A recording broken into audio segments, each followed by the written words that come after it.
Nama saya Zuli Silawanto. Saya adalah seorang mantan atau pensiunan petarung mixed martial art Indonesia. Saya adalah salah satu owner atau pemilik dari motor yang ada di sebelah saya ini. Ini adalah motor Kiwi V25, 250 cc memang ya. Nah, kenapa saya memilih motor ini sebagai tunggangan saya? Sebenarnya saya bukan anak motor sejati yang kerjanya ngoprek motor, tapi saya suka motor memang. Dan memang dari dulu ya, dari masa kecil juga sih, saya punya impian sebenarnya pengen punya satu motor besar gitu, sekelas Harley Davidson lah gitu ya. Jenisnya ya ber-cc besar gitu ya, yang tampilannya gagah gitu. Tapi bukan model sport, tetapi model cruiser seperti ini, atau mungkin chopper gitu. Karena memang saya suka gitu dengan tampilan motor-motor cruiser dan chopper seperti ini. Kelihatan gagah kalau buat saya.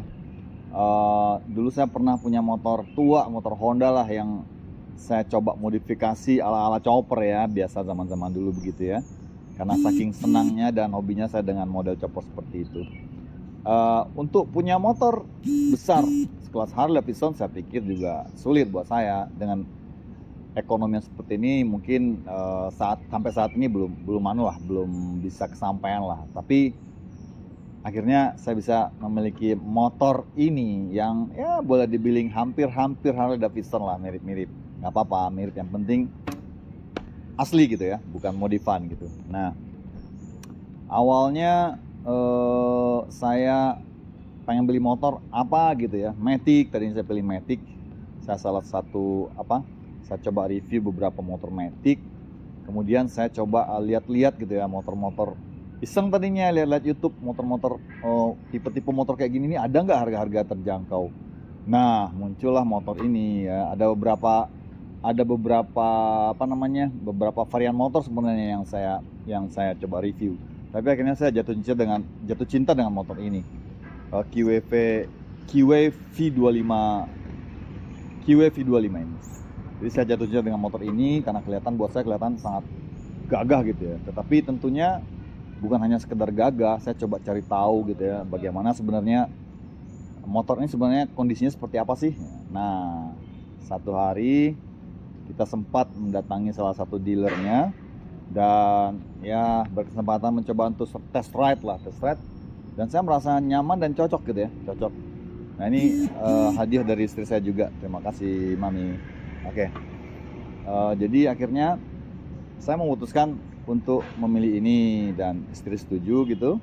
Akhirnya dia belikan yang ini. Nah, saya akan coba review motor ini. Motornya saya beli dari bulan Desember tahun 2020. Sekarang bulan Juni, berarti sudah sekitar 7 bulanan ya. Nah, saya coba review apa sih motor ini, bagaimana setelah saya gunakan selama 7 bulan. Boleh dikatakan motor ini saya gunakan sebagai motor sehari-hari. Saya gunakan untuk keperluan sehari-hari, kemana-mana, kerja, tugas, segala macam. Memang saya gunakan motor ini. Nah, selain juga untuk kebutuhan sehari-hari, motor ini karena saya hobinya bertualang. Nah, ada motor, jadi akhirnya saya bertualang ala-ala touring gitu. Nah, jadi saya gunakan motor ini juga sebagai sarana saya untuk bertualang, touring lah.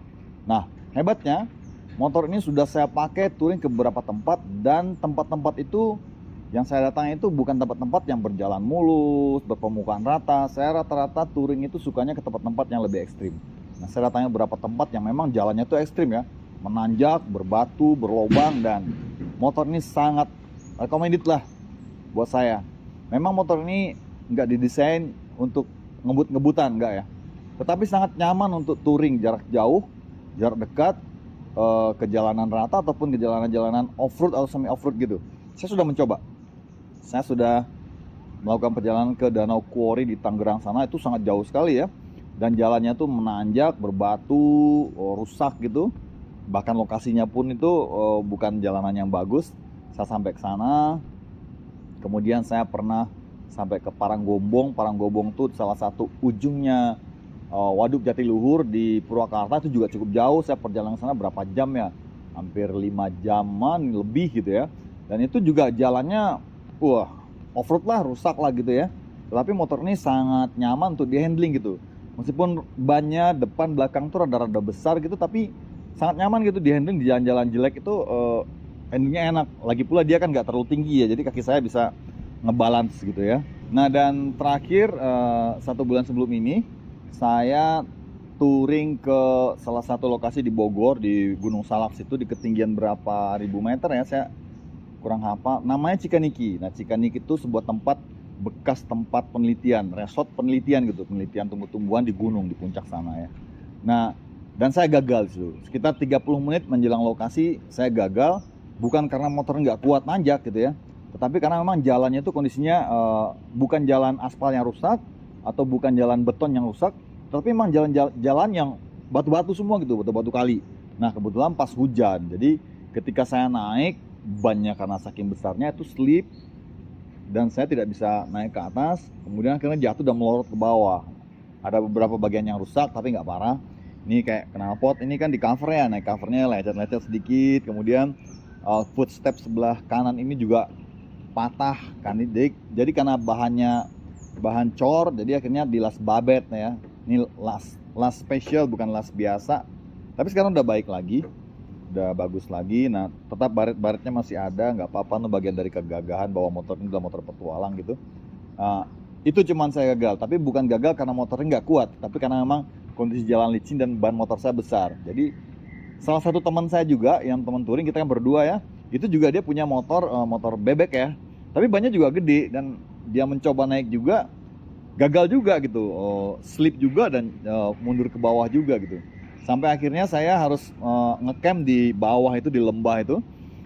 Nah kondisinya sudah malam dan hujan, kita dirikan tenda ngecamp di sana.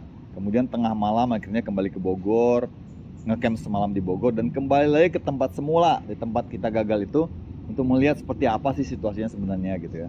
Ternyata nggak sadis-sadis banget, tapi memang karena kondisinya hujan ya. Tapi kita nggak meneruskan perjalanan. Nah itu pengalaman touring saya.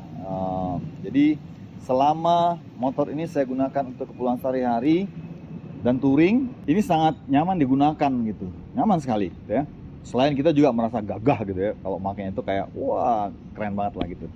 Nah ini satu lagi, ini motornya 250 cc V-twin, itu yang membuat saya suka ya. Saya memang pecinta motor besar tadinya, cuman nggak mampu beli. Ketemu motor seperti ini, tampilannya motor besar, V-twin pula, double knalpot gitu ya.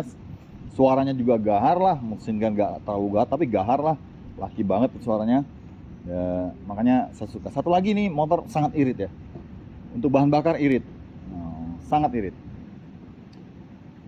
Kalau isi full gitu, full tank itu, kalau saya touring itu berapa kilometer itu sebenarnya saya pulang pun sebenarnya masih kepake setengah gitu. Sangat irit lah kalau buat kebutuhan sehari-hari nih, recommended banget buat teman-teman gitu ya. Nah sekarang kendalanya apa sih selama saya memiliki motor ini? Satu, pertama mesin. Bukan masalah mesinnya rusak ya, tapi karena ini mesinnya termasuk besar dan dia tidak mempunyai oil coolant gitu ya, nggak punya pendingin oli. Nah jadi rada-rada sedikit panas gitu, berasanya rada-rada panas. Saya rasa itu lumrah lah buat motor besar gitu, apalagi nggak punya pendingin oli gitu ya. Rada-rada panas, tapi normal sih, nggak apa-apa. Cuman kalau kamu belum biasa mungkin kamu akan merasa gimana gitu, tapi kalau sudah terbiasa nggak masalah gitu. Itu satu, tapi bukan problem yang ini ya. Secara mesin dia tidak bandel lah. Kemudian yang paling ini sebenarnya ini panel-panel di lampu ya, buat lampu sen, lampu ini saat ini hornnya mati. Jadi kalau motor ini kan memang sering di luar ya, kalau di rumah juga kadang taruh di luar gitu. Jadi karena sering hujan, musim hujan ini kan, belakangan musim hujan. Nah ini sangat riskan, ke panel-panelnya ini suka macet-macet gitu. Tetapi nggak rusak sih. Ini semua masih bisa saya tangani sendiri, nggak perlu ke bengkel. Saya bongkar, saya bersihkan, beri WD sedikit, kemudian bisa nyala lagi. Jadi bukan problem yang berarti. Artinya problem ini masih bisa kita tangani. Ini karena air hujan. Karena air hujan itu kan cukup tajam juga ya. Yang ketiga adalah beltnya. Nah ini yang luar biasa juga. Motor ini nggak menggunakan rantai, tapi menggunakan V-belt gitu ya, karet gitu. Nah ini betul-betul tipenya kayak Harley Davidson bener gitu. Nah ini yang saya suka juga. Jadi tarikannya smooth, nggak bunyi kecek.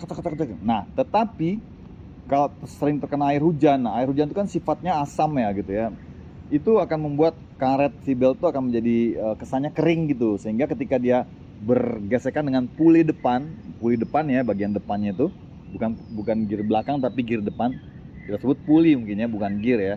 Nah itu akan menimbulkan bunyi karena dia kering, cik cik cik cik cik cik cik. Nah, tetapi itu bisa saya akali dengan cara saya mengoleskan sedikit minyak atau oli di kiri kanannya belt. Kalau ini belt mungkin sekitar 10 cm gitu, saya ambil dari bawah, saya olesin oli kiri kanannya. Nah itu udah nggak bunyi lagi sih, sampai kena hujan berikutnya mungkin baru bunyi. Jadi memang kadang kalau udah mulai bunyi pakai oli aja. Bisa juga pakai minyak goreng itu. Saya udah coba itu dan sangat efektif untuk menghilangkan bunyi cik cik cik karena V-beltnya yang kering gitu ya. Saya rasa hanya itu sih kendalanya, nggak cukup berarti sih selama ini. Mesin baik-baik aja, nggak pernah mogok, nggak pernah baik-baik aja mesinnya, lancar-lancar aja. Starter juga lancar semua. Alhamdulillah lampu-lampu semua sekarang sudah hidup, memang kadang macet karena hujan itu. Nah itu.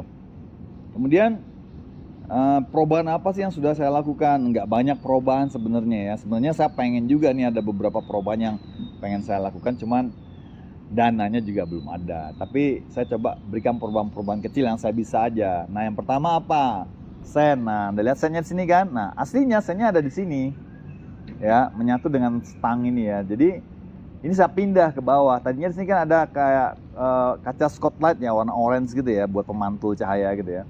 Itu saya buka, kemudian saya lihat ini kabelnya cukup nih ke bawah. Akhirnya lampu sennya saya pindah ke bawah, kiri dan kanan. Itu sen depan itu. Kemudian yang kedua, stang. Ini kan stangnya tadinya lurus gitu naik ya, agak tinggi. Kalau buat saya sih, kalau secara look itu tampilan kalau dari samping dan dari depan itu kayaknya kok terlalu standar banget kalau tinggi begini. Makanya sedikit saya turunkan ke bawah, nggak terlalu banyak sih, beberapa bar aja saya turunkan ke bawah. Jadi kesannya kalau dilihat dari samping itu lebih gagah aja gitu buat saya gitu ya. Kemudian yang ketiga adalah spion. Nah ini spion saya pakai aftermarket. Ini bukan spion mahal juga, saya beri 130.000. Ini juga umum ya, biasa dipakai di motor-motor biasa gitu. Tapi karena saya lihat kayaknya cocok nih dipasang di stang di motor saya, ya udah saya pakai ini. Tadinya saya pakai spion jalu yang di sini, yang di ujung stang ini. Nah itu patah pas touring terakhir, waktu saya jatuh tuh patah ya. Jadi satunya patah, akhirnya saya buka semuanya, saya ganti pakai spion ini aftermarket yang harganya juga nggak mahal gitu ya. Kemudian apalagi ya, itu sih perubahan yang saya buat. Kemudian spatboard kecil belakang ini untuk penghalang cipratan air nih, saya lepas, saya buka gitu, supaya juga untuk menciptakan kesan yang lebih garang dan out of standar lah gitu, nggak standar banget gitu kan. Itu perubahan-perubahan yang saya lakukan. Nah apa sih keinginan saya dengan motor ini? Keinginan saya sebenarnya masih ada beberapa perubahan yang ingin saya lakukan, modifikasi yang saya lakukan. Pertama, saya ingin mengganti ban belakang. Ini kan mereknya 16 ya. Mungkin ban belakang saya pengen ganti 17 dengan ban yang lebih tinggi atau lebih besar gitu. Atau mungkin peleknya tetap 16 tapi ganti ban yang lebih tinggi gitu, besar dan tinggi. Nah, kemudian pelek depan ini juga kecil saya bilang. Mungkin juga rencana saya pengen ganti pelek 18 atau 19 dengan ban yang lebih kecil gitu, supaya makin enak kalau dibawa touring gitu ya. Tapi belum anggarannya belum ada, biasalah ya kan. Jadi kita menyesuaikan dengan anggaran. Tapi overall sampai sejauh ini motor ini adalah motor yang artinya motor yang sudah mencapai ekspektasi saya gitu. Saya keinginan punya motor gede, nggak kebeli, punyanya motor ini. Saya suka motor Harley karena V-twin-nya, nggak kebeli, akhirnya punya V-twin juga meskipun V-twin kecil-kecilan gitu. Saya pengen tampil gagah di jalan, akhirnya kesampaian juga. Pengen touring dengan nyaman gitu ya, kesampaian juga gitu. Itu sih review saya tentang motor ini. Jadi buat teman-teman yang pengen beli motor ini, kalau rekomendasi saya nggak usah ragu-ragu, Yang penting selama perawatannya baik ya, artinya rajin ke bengkel, sesuaikanlah dengan schedule perawatannya, berapa kilometer sih harus harus ganti oli, harus apa namanya, servis, ikutin aja gitu. Selama kita mengikuti prosedur itu, insya Allah nih motor juga akan baik-baik aja gitu. Karena kuncinya motor mesin itu adalah bagaimana kita merawat gitu ya. Kalau kita lalai dalam merawat, tentunya mesin juga usianya akan apa namanya semakin pendek gitu. Oke, itu review dari saya. Selamat mencoba motor Kiwi V25. Bukan promosi ya, tetapi buat ini aja, ngasih gambaran ke teman-teman. Wah, mungkin ada yang pengen punya motor ini tapi ragu nih gitu ya. Mau gimana sih? Kok kelihatannya gimana sih motor ini ya? Begitulah seperti yang saya bilang. Memang kalau saya katakan motor ini tidak dibuat dengan bahan-bahan premium, artinya bahan-bahan kelas atas, enggak. Artinya standar lah, mungkin bahan-bahan kelas 2 gitu ya. Tetapi cukup worth it dan gagah.